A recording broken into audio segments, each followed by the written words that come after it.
how Anambra vigilante group, in collaboration with the army, kidnapped and tortured residents after labeling them as ESN members. According to witnesses, the vigilantes were alleged to be responsible for the deaths of at least 30 residents of Uli and Egboma since 2022, while dozens more have been abducted, tortured, or forced to pay millions in ransom. The Ndikeokwu Uli vigilante outfit, in collusion with the Nigerian army and some politicians, has been accused of unleashing terror on communities in Ihiala, Anambra State, and parts of Imo State. According to witnesses, the vigilantes were alleged to be responsible for the deaths of at least 30 residents of Uli and Egbuoma since 2022, while dozens more have been abducted, tortured, or forced to pay millions in ransom. The vigilante group in Anambra State was also accused of committing widespread human rights abuses, including killings, abductions, torture, and extortion, allegedly in collaboration with military personnel and wealthy political actors.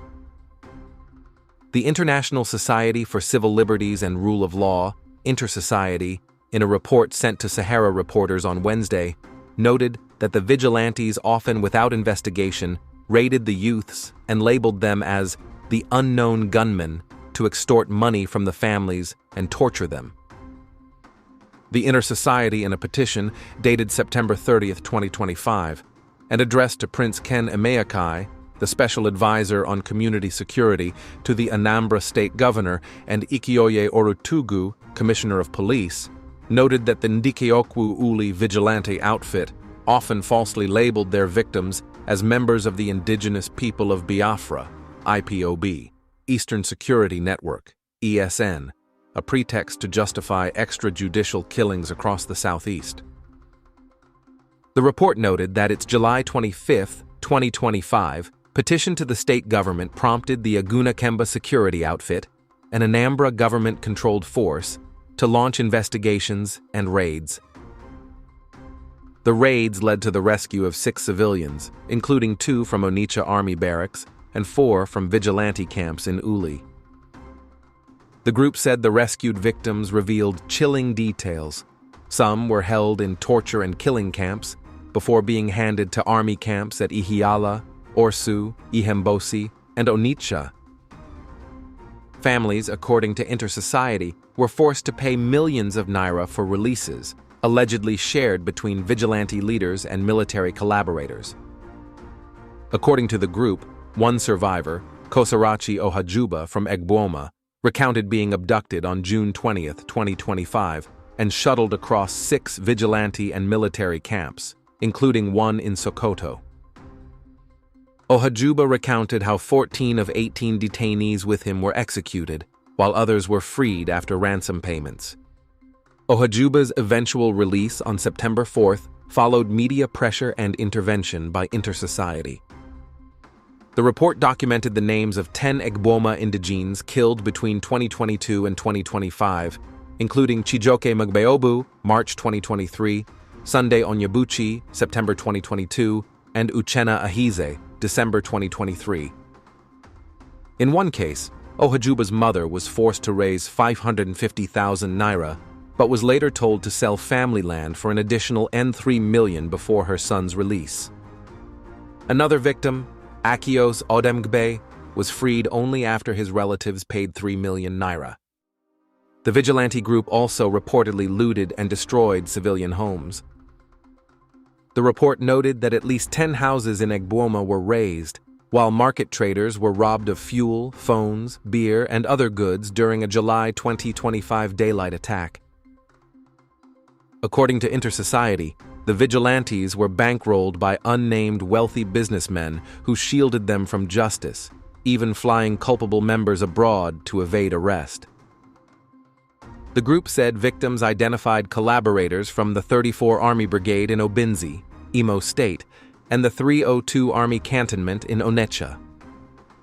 The group's leaders were identified as Kingsley Aranzachukwu Iruobi, alias AK-47 the Killer, Oba Ehi 2C the Killer, ND the Vampire, and Okachukwu Obi, alias Bitter Cola. The vigilante group, in collaboration with the army, kidnapped and tortured residents after labeling them as ESN members. According to witnesses, the vigilantes were alleged to be responsible for the deaths of at least 30 residents of Uli and Egbuoma since 2022, while dozens more have been abducted, tortured, and forced to pay millions in ransom. The report documented the names of 10 Egbuoma indigenes killed between 2022 and 2025, including 2 from Onitsha Army Barracks and 4 from vigilante camps in Uli. They were said to be in possession of illegal firearms.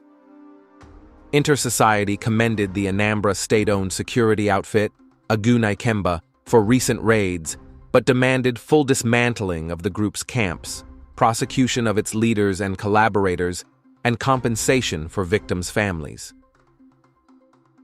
The group, however, warned, unless these perpetrators are disarmed, blacklisted, dismissed from security engagements, and tried for culpable murders and atrocity crimes, the risk of revenge, backlash, and lawsuits remains high. The report added, in the broad daylight of Friday, July 11, 2025, the dreaded outfit invaded a popular junction close to Ebubeagu market located at Ebubeagu village of Ebubeagu and opened fire, shot indiscriminately, and engaged in looting spree. Among the 14 citizens feared killed by the dreaded outfit was Okiki Obinna Benedict, from neighboring Ohakpu community in Oru West, Imo State. He had come to see a relative on June 20, 2025, the same day Kosarachi was abducted. Available accounts showed that rescued Kosarachi Ohajuba was abducted by Ndikeokwu Uli vigilante killer outfit on June 20, 2025, and held captive for more than 1 month before being handed over to an Ihiala army camp, from where he was transferred alongside 3 others from one army camp to another. They are likely to have been saved from execution following disclosures contained in our petition of July 25, 2025, and wide publicity. The 4, including citizen Kosarachi, were handed over to a local army camp at Ihiala as confirmed IPOB ESN members, to be executed and their bodies criminally interred or disposed without traces. Their handover to some personnel of the Nigerian army was also to cover up and escape culpability. It was from Onitsha Army Barracks that Kosarachi Ohajuba was bundled at late night, possibly alongside other captives, to faraway Sokoto State, during which he was blindfolded and forced into 2 days of tortuous journey.